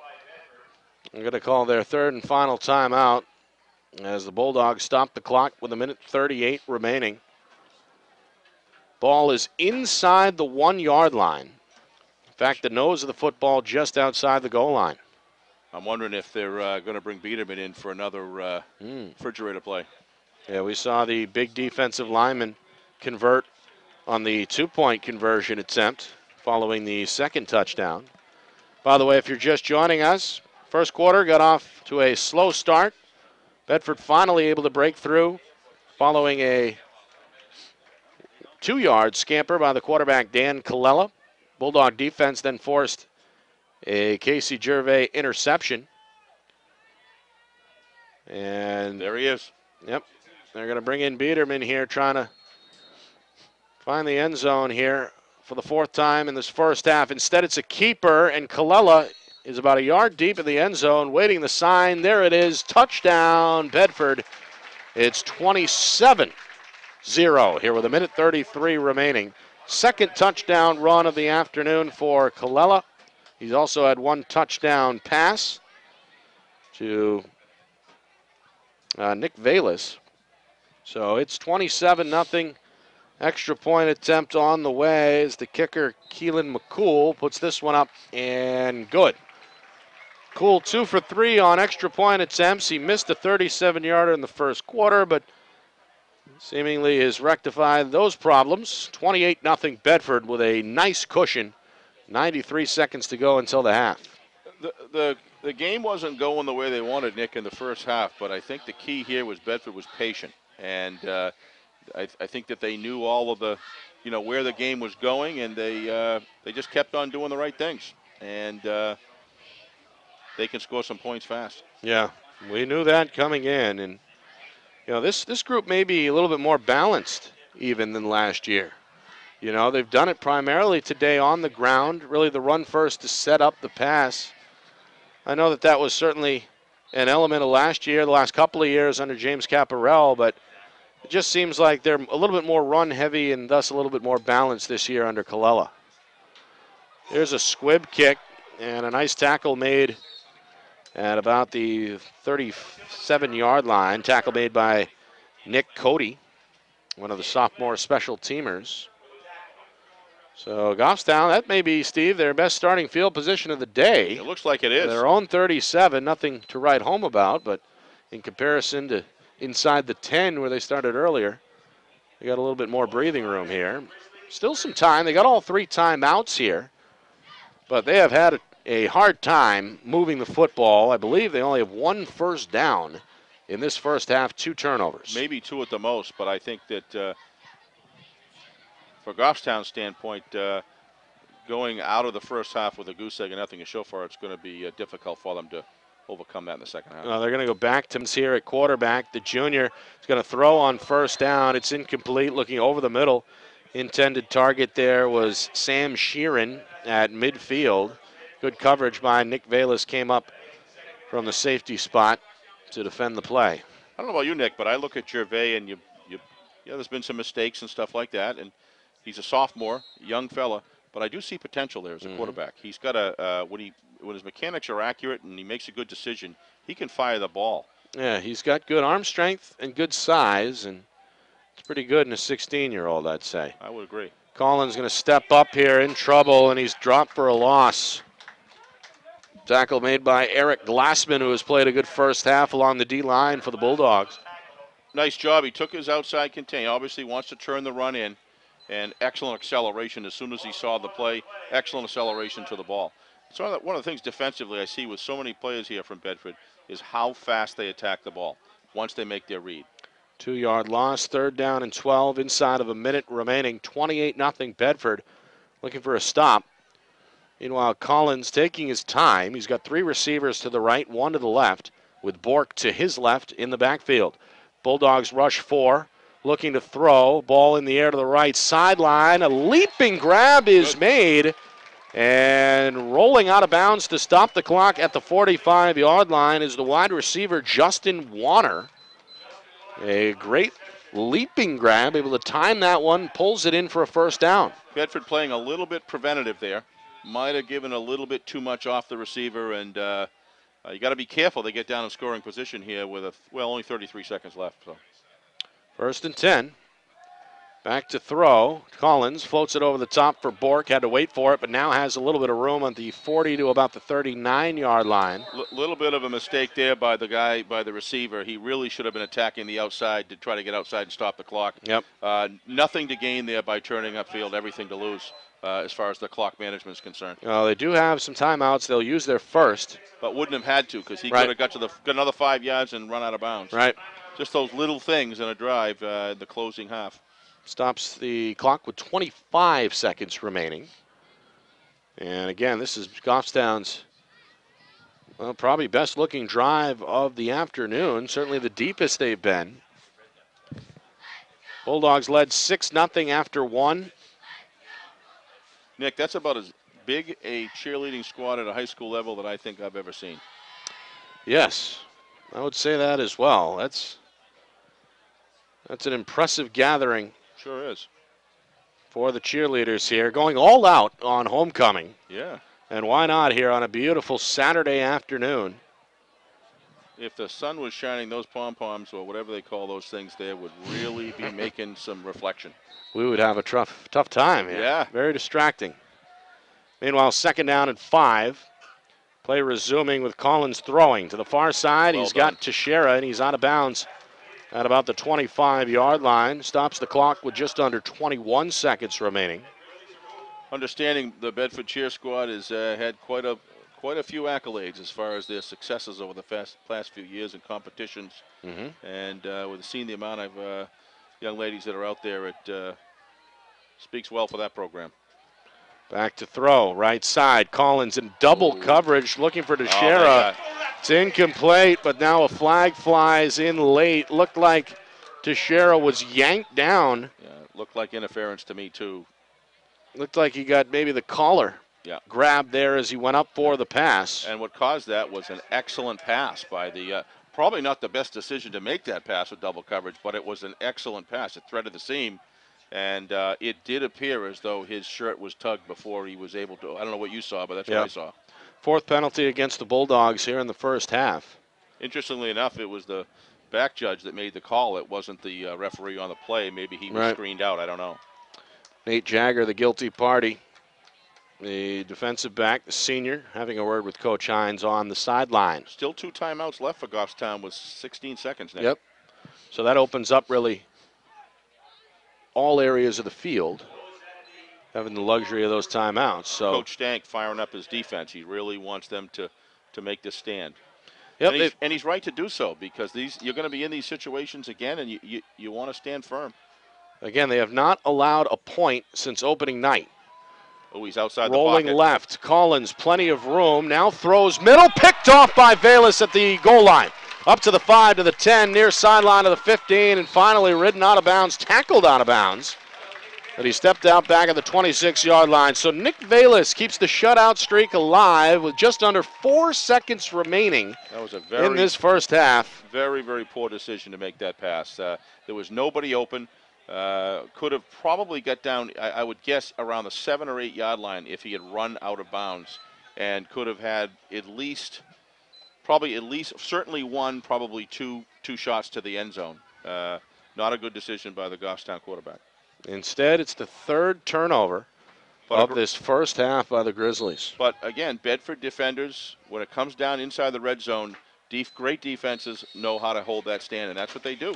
They did a great job covering. Colella takes a knee, and that takes us to halftime. 28-0. A dominant display by the Bedford Bulldogs. They started slow, had a 6-0 lead after the first quarter, but turned it on with 22 more in the second. And, of course, the defense really setting the tone early.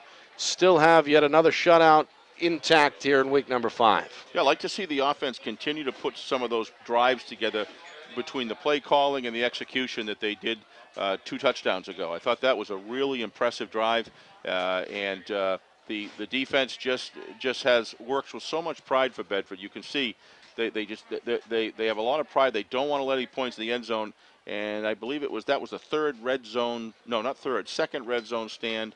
And every time that they needed something to happen, the defense pulled it through for them, and really giving the offense many opportunities to try to put together some drives. And that's going to pay off at the end of the year.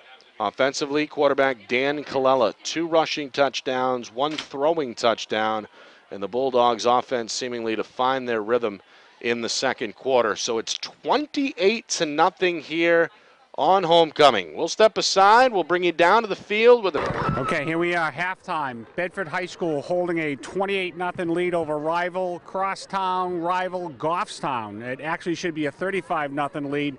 Bedford in their first possession had a holding penalty inside the 10-yard line, which prevented them from going in.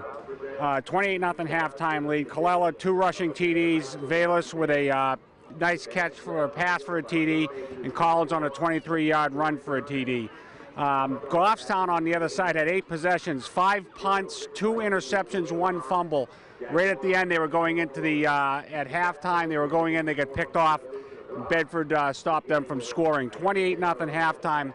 Couple things, a lot of penalties on Bedford's part. Holding, interference, run the gamut. 4 or 5 penalties. I know Coach Hines won't be happy on that, but the other people you should throw a flag on is against the officials. Twice, I think, they denied touchdowns that should have been at the goal line. Once they blew an inadvertent whistle where Goffstown had the ball, and they should have been a nifty 20-yard run.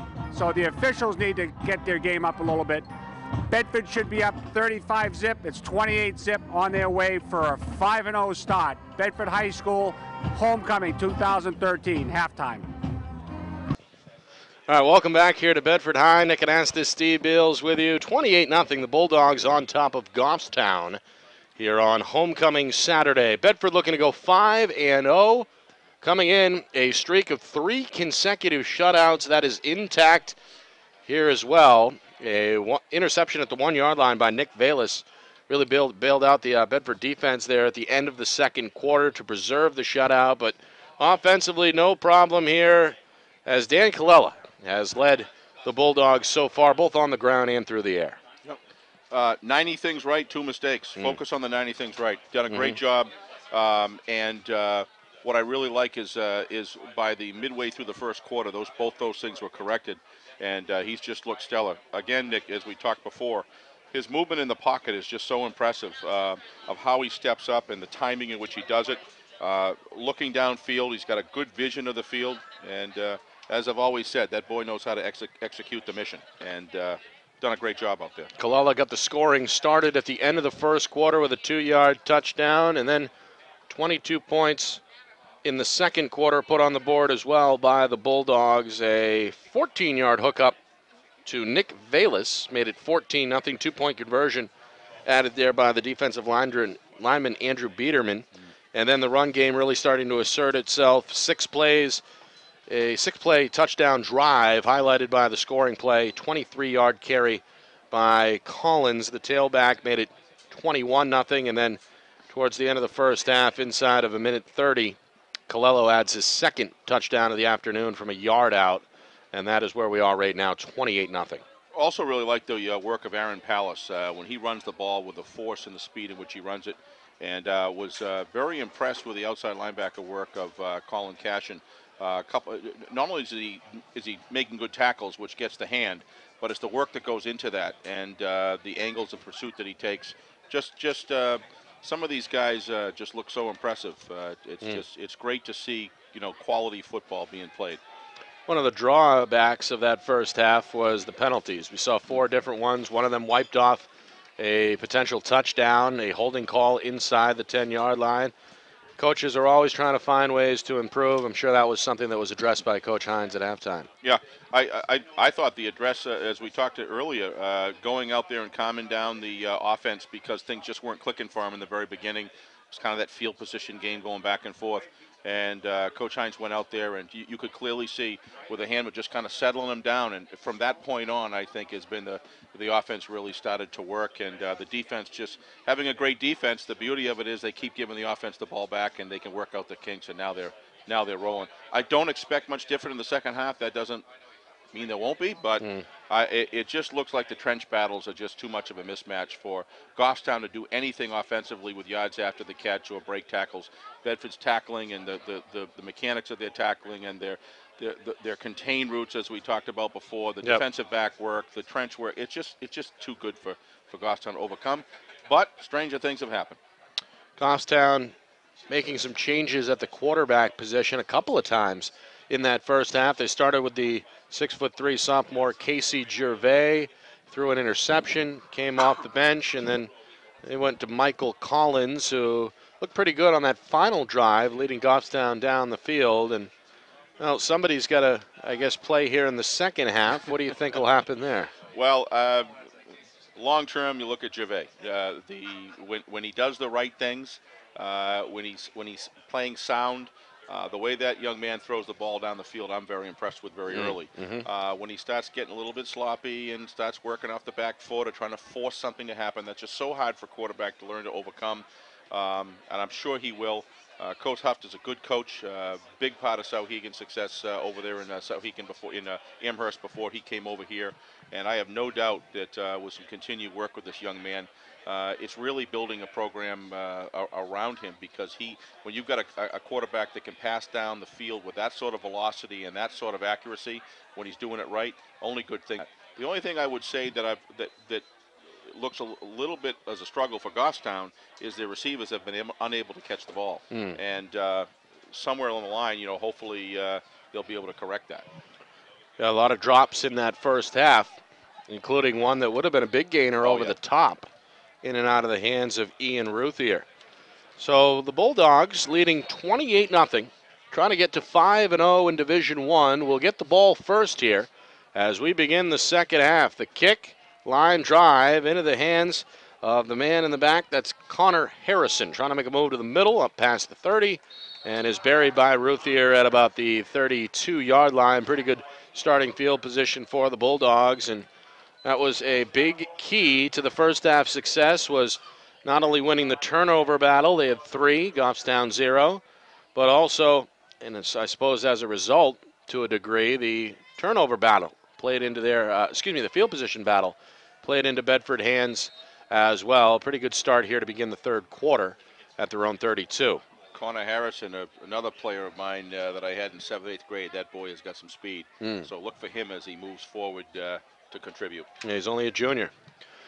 Mike Valis in motion. The give, though, is to the tailback, and some room here for Aaron Pallas as he's up past the 35 to about the 38. Gain of 4 on first down, sets up second down and 6.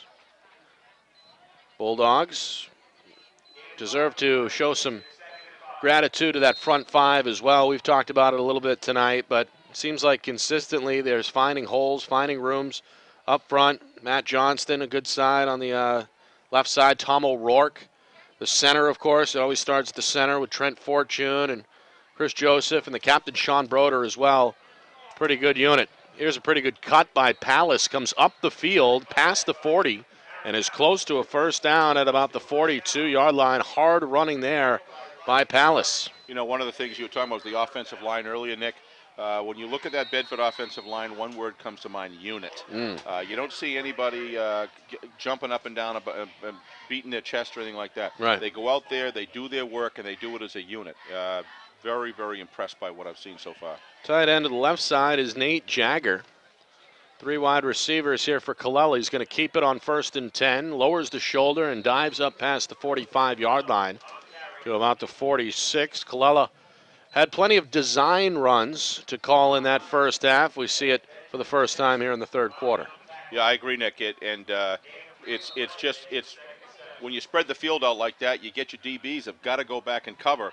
So if you can see a hole in the line that you can get through, chances are you're looking at 7 to 20 yards, and that's what Dan's looking for, doing a nice job at it.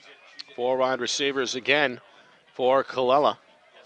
He's got Palace in the backfield. Fakes the handoff, throws out left. Mike Velas, stiff arm at midfield. Now into Goffstown territory. He's going to cut it back to the far side of the field, and is finally taken out at about the 41-yard line. First down again as the Bulldogs move the sticks. You know, we're talking about things that make you little things you look for that you know a team is sound. You look at the snaps to the punter, clean as a whistle. You look at the coverage on the special teams, and then you look out there that last play with Nick Jagger, blocking and aggressively to give his opportunity of his teammate to get extra yardage. The little things that make a difference. Colella is going to pitch this one to Velas. Stops, runs back, cut to the 40. Switches the ball to his left hand and is finally tackled at about the 39, but a flag trails the play at about the 45-yard line, and this one is going to be called against Bedford. A hold will back it up. Anytime you have a misdirection play where the play is rerouted because there was nothing there, chances are you're going to there's a high propensity to have holding on those calls because on that misdirection, the offensive linemen are trying to protect their running backs, and oftentimes that happens. And I think the ref made the right call in that particular situation. You can see he was kind of grabbing onto the arm, the jersey on the arm. It's the third different holding call against the Bulldogs in the football game. Coming up on 9 minutes to go, third quarter, 28-0. Bulldogs in control. And looking to add some points here early in the third quarter. 2 wide receivers to each side. Goffstown rushes 4. The give is to Palace, left side. 50, 45, down to the 40, has the sideline at the 30, to the 20, 15, 10, 5. Dives into the end zone for the touchdown. An explosive run by Aaron Palace, able to find some room on the near sideline. Took it the distance, 55 yards for the touchdown. The best runners in football, the ones that go east-west as little as possible. Ultimately, every move they're looking to do is to work their way upfield. Aaron Palace is one of those runners. He always has been. And he only goes east to west when he has to, just to be able to break out, but he's always looking to go vertical. Extra point up and good. Right down the middle. Good kick. 35-0. 9:12 to go in the third quarter. Biggest play of the day either way. Ripped off by Aaron Palace, a 55-yarder. Showed up just prior to kickoff. Had a late start to the SATs this morning. Had to hustle over. Well, if that's indicative, Nick, of how he did his SATs, he's going to go to a good college. I'll tell you that. That's a good point. The running I'd give an 800 on. Yeah, perfect. Protecting the ball well. If you noticed, every time he goes side to side, he's looking. He's got that ball tucked well. Yep. That doesn't happen. And to the outside arm as well. That doesn't happen without someone constantly correcting that and teaching that, and that's to the coach's credit. Playing sound. Yep. You see some of the assistants on the sideline. Neil Vaupel, Derek Stank, you mentioned, runs the defense. Sean St. Ange, Noah Pion, and Daniel Pearl. It's a deep staff, a well-knowledge staff for sure. This really kickoff takes a bounce. Now Bork to the near side right, tackled from behind, brought down by Jake Gordon, a junior. Another one of my boys. Yep. The junior Bulldogs now the big Bulldogs. And they're on their way to 5-0 in Division I. First year in Division I. It's amazing what a year makes in these young guys because you don't even recognize them after a year or so of not seeing. And they're well, they grow. They grow. You know, and they grow, and they eat, and they grow, and they grow a little more. And at some point, they stop growing vertically and start growing horizontally. Yeah, I can attest to that.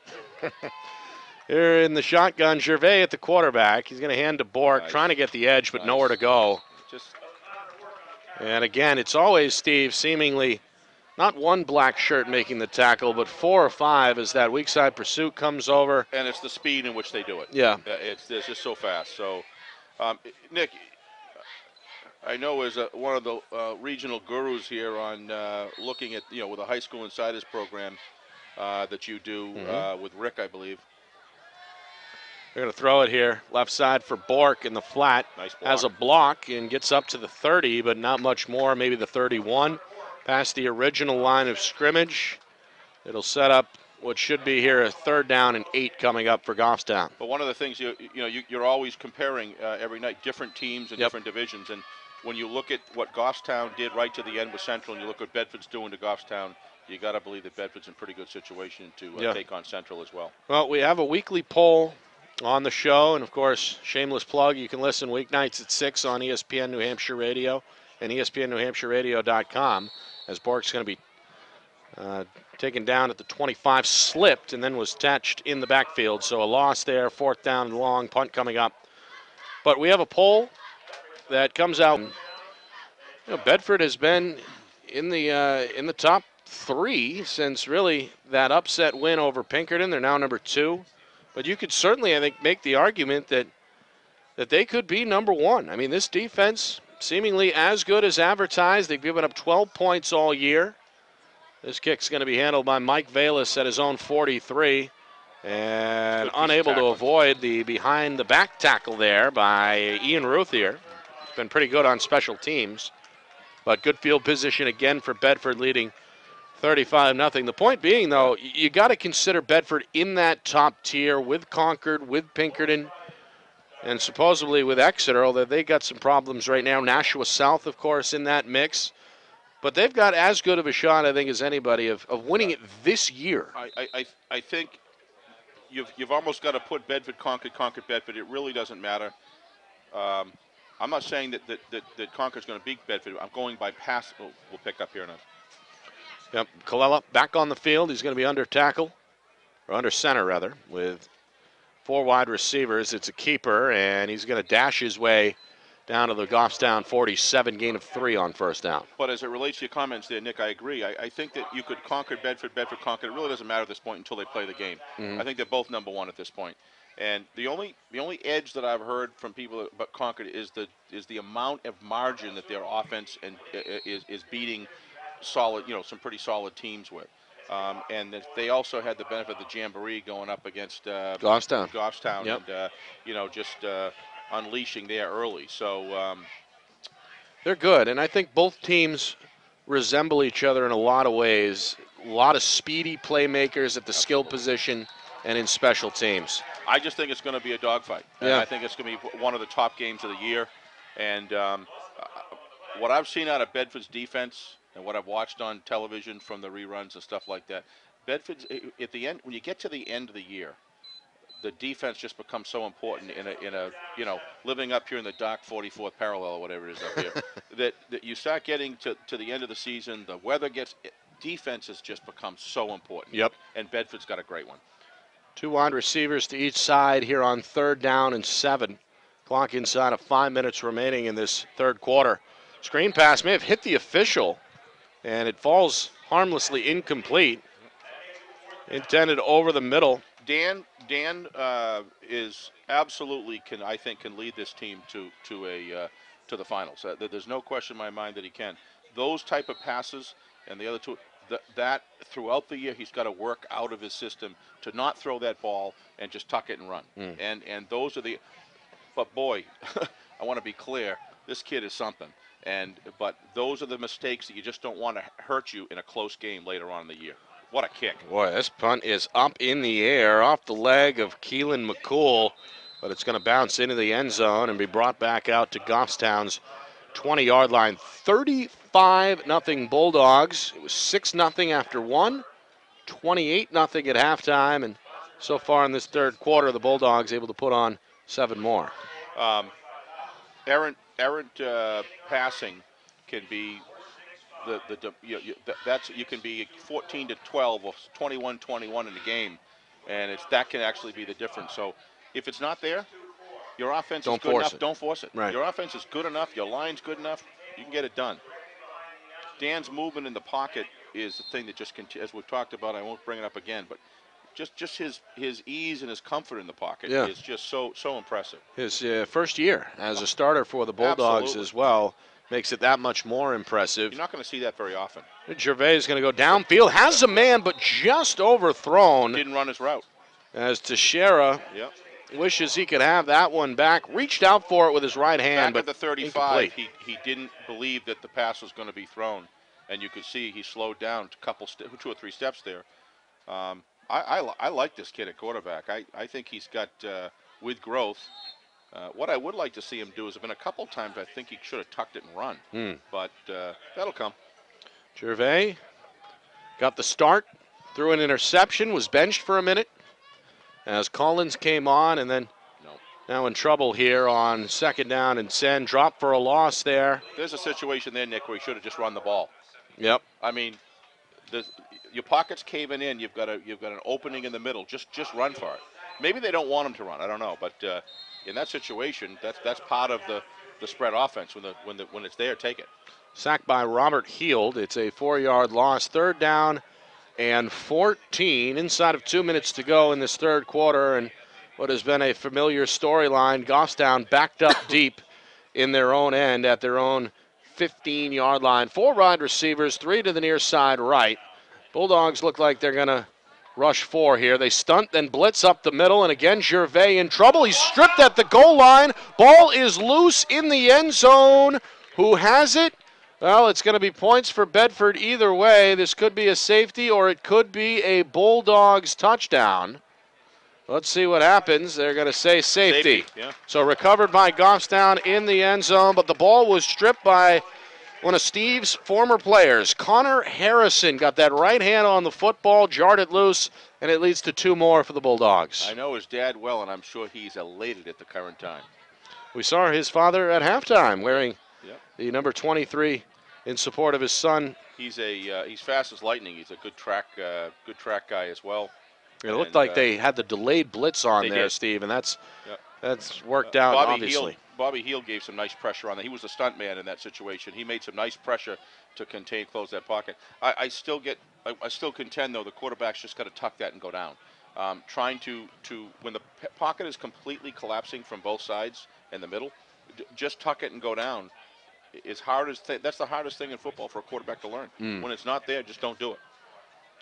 37-0. Minute 23 to go, third quarter. Teixeira will punt from his own 20 following the safety. Spiraling kick is going to be handled by Mike Bayless at his own 31. Up past the 40 to the right side, 45 midfield, 45, 40, down to the 35, cuts it back middle, has a block at the 30, untouched at the 25, looking for more at the 20 to the 15, down to the 10, near sideline, finally knocked out of bounds at the 5-yard line. What a return by Mike Bayless, the special teams wizard. And now, due to NHIAA rules, we have the clock running for the remainder of the differential. I believe 35 is the buffer, and right now 37-0 with Bedford knocking again on the door. A lot of credit should go to Eric Glassman there. Some great downfield blocking. It knew exactly where to be, knew where his runner was going to go, and sealed inside. Did a great job there. And Glassman has played well along the defensive line today for the Bulldogs as well. Hand off here up the middle. First carry of the night for Colin Cashin, a 5'4", 137-pound junior. Not a lot of room there on the left side. And it looks like that is how we will conclude the third quarter. Another productive one for Bedford. They put 9 more points onto their halftime lead and take a strong 37-point advantage into the fourth quarter. Yeah, certainly seems, Nick, as though we're probably going to see some new faces coming in, or new numbers coming in. That's always exciting to see the opportunity for the young that are coming up to get a little bit of varsity time and see how they do. Yeah, and you know that from your sons playing at Trinity, getting time last year at the varsity level, because More often than not, seemingly, the game was over by halftime with the Pioneers rolling. So therefore, you get, like you said, some valuable varsity experience that just isn't available at some other schools. Sometimes they were into the second quarter. That's how lopsided it was. But, you know, you guys have been talking a lot about realignment on your show there. And it is helping. And I think give it a few more years, probably maybe a team of 2 in Division I needs to drop down, maybe a team in Division II, you know, and so on and so forth. But it is making some better matchups. I mean, it was the right thing to do. And to have a conference championship is not a bad thing. I mean, where you develop local rivalries that you play every single year, then you alternate around. I think they're moving in the right direction with it. So do I. And you know, we're going to have some more. You know, we had Plymouth over there, and you know, going to have Wyndham and some others. And each conference can say that they've got more rivalries built within it. And Milford, I think it's pretty a good positive. team. Milford, very good team, good running team. Quarterback, very impressive. And some good players. Yeah, there's, I'd say, a handful in Divisions 1 and 2 that you can make an argument for 5 weeks into the season. Oh, I have no doubt that Plymouth could play Division I football. I don't either. Run up the middle, and that one looks like it's a touchdown. It is. Colin Cashin off the bench, a couple of carries, the second one into the end zone. Bulldogs build up their lead now 43-0. One of the other things about the Divisions, too, is just because a team can match up, like a Plymouth might be able to match up with, you know, whoever in Division I, or Trinity or whoever else. One of the things that is different, though, is how many kids do they have? Right. How many and feed in that's every big. year? That's huge. This isn't about a one-game turkey bowl. You know? This is about being able to last through the whole season and survive the injury and the depth issues that smaller teams go through, smaller in numbers teams go through. Right. So Bedford clearly, 119 players getting fed into the system. What's that, 35 year, whatever it is. This one is no good. Line drive, you know, left side. Huge numbers, and it's going to keep on coming in. Right. So clearly they're going to continue to be Division I. I felt, to be honest with you, they could have done Division I the year before, and clearly when they were in Division II, they proved that they could. But they've made a nice advancement up, you know, year by year. This is definitely where the Bedford High School program belongs. 43-0. Under 12 minutes remaining. Clock momentarily stopped with 11:52 to go. Nick Anastos, Steve Beals with you, along with Mike and Carol Currier. Mike Robinson down on the sideline. Well, one thing for sure, Bedford, as you said, with the influx year after year of so many kids, so many good kids as well, good athletes, good student athletes. Well-coached kids. And well-coached kids, right. Well-nutritioned.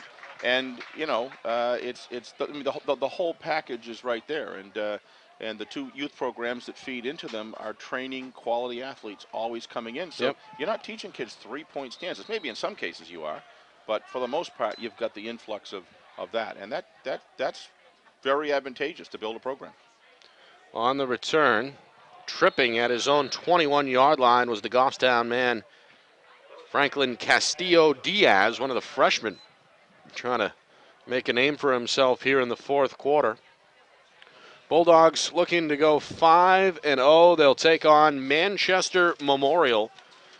By the way, Memorial on the lopsided end of a 61-21 score against Pinkerton yesterday. They got blown out, and they have had their difficulties. What do you make of Pinkerton, Nick? What do you make of that? Well, I think Pinkerton is flying under the radar again. I think that they did last year when they were built up early, lost a September game against Exeter, and then they were kind of dismissed after that, but all they did was not lose again until they got into the championship. This year they lose week 1, again, kind of that bubble bursts.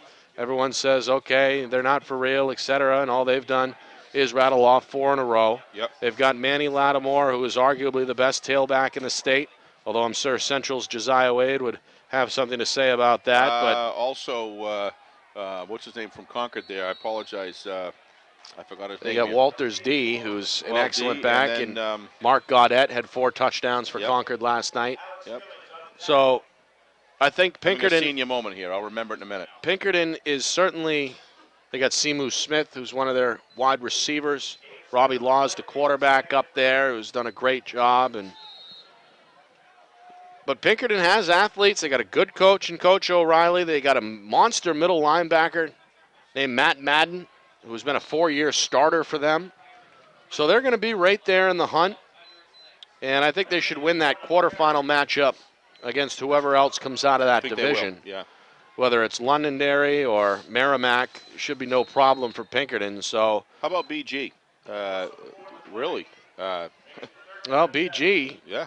again, one of those teams that is not overly deep, not overly big, but they play sound and smart football, and they're going to have a chance to win it with an experienced quarterback and a pretty good run game in the fourth quarter. So, they're 4-1 right now. South is 5-0. Concord is 5-0. Pinkerton is 4-1.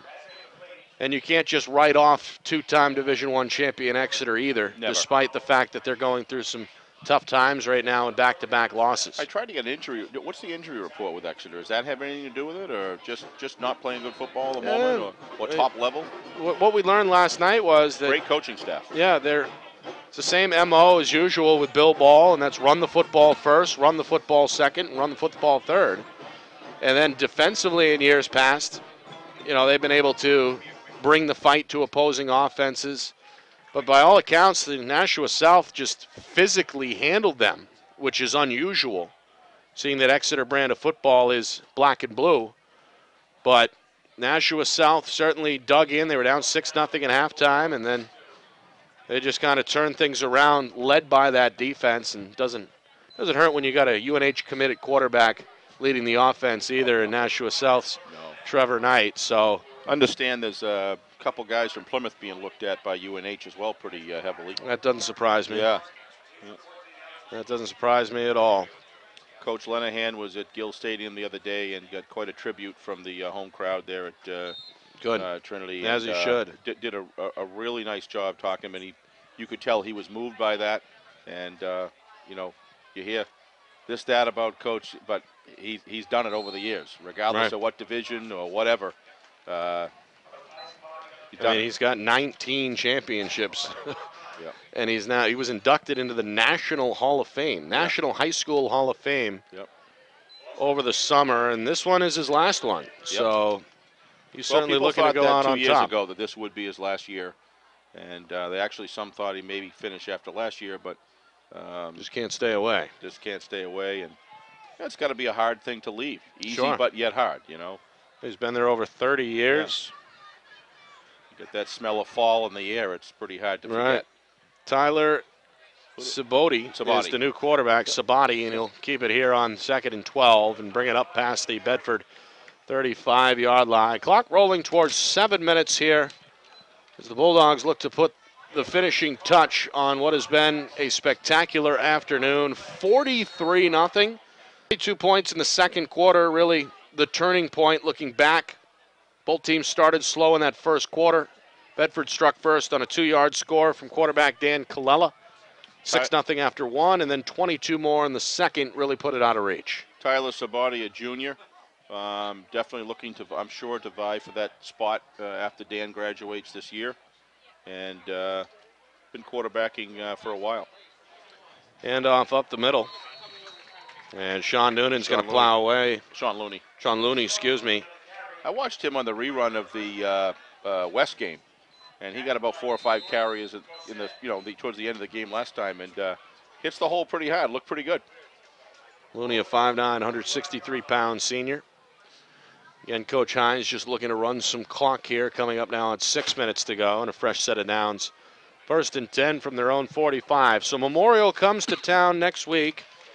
Where's that game at Memorial? No, that one right here at Bulldog Stadium, Friday night, 7 o'clock, and then nice run. The one everyone's got circled as Sabati goes up to down to the Goffstown 42-yard line. Another first down. A good run there by the junior quarterback. But Memorial next week, and then the big one, Concord, Friday, October 18th. That one at Concord, yep, at 7 o'clock, and then final 2 games on the schedule against 2 pretty good offenses. Merrimack on October the 25th, that's at Merrimack, and then they finish up at home against Manchester Central. Looney on the left side finds a little room, drags 2 men down to the 34-yard line. Certainly looks like Goffstown has its full JV squad in now as well. Yep. Yep, just trying to get some experience here right down the stretch. Coach Hines going to go to 5-0. Wondering what this was like for him today, coaching against Brockton. His son on the other side, a player for Goffstown. I think Dad might be talking a little trash tonight over the supper. I doubt it. No? No. Certainly a win is expected. You never can say you expect to win 43-0. Bedford's put it together. Yeah. Certainly met and probably exceeded expectations of this game as far as the differential and the score. No, I think he'll probably feed him and I'd imagine give him a pat in the back. And imagine Brock would be maybe a little more quieter than usual. Probably. You don't want to step on anyone's toes. No.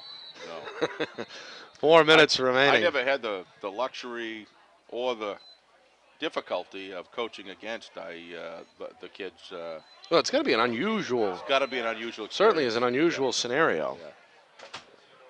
At 13, I would have felt bad. At almost 16, I'm not sure I would have felt bad, quite so bad. Funny how that dynamic changes.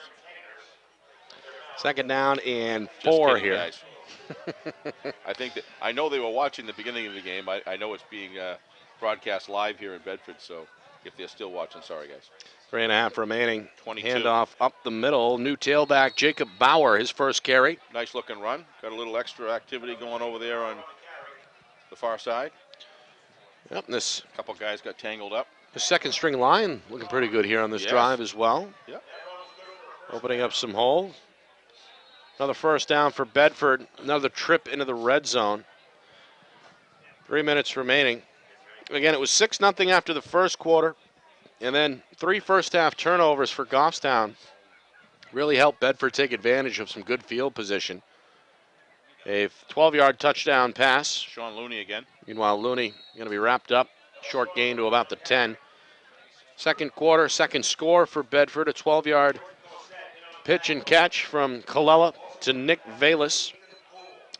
And then a short time later, just one play later, Goffstown on their ensuing possession turned it over on a bad handoff in the backfield. Bulldogs ripped off a 23-yarder by Mike Collins to make it 21-0. And then towards the end of the first half, another 2-yard scamper from Colella capped off another 6-play drive and made it 28-0 at the half.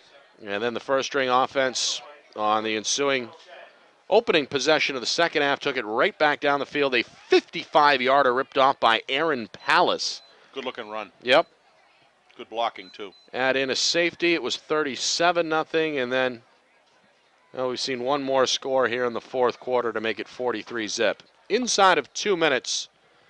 And again, Bedford threatening to add on again as Sabati going to hit, give it off to the tailback, but wrapped up immediately. Good tackle there by Jack Norden, the sophomore D lineman. Goffstown's JV defense making some good hits out there. Yeah. Coming right up. Kid's got good size for a sophomore there. I would assume that some of these, the Goffstown was probably playing a reasonable amount of sophomores and juniors today. If you look out of the field, didn't look like there was a lot of. Well, they don't carry that many. Right. It's not a large team in numbers. Right. So Bedford, you would think Bedford spans from the 20 to the 20. right. Handoff up the middle and powering his way into the end zone for the touchdown 48 is Tom LeMay, a sophomore. 5'9", 150. Looked a little bigger than that, but tough to tell from over here. He ran bigger, that's for sure. Yeah, ran hard. And gets into the end zone on a downhill run right over the center. So minute to go. It's now 49-0.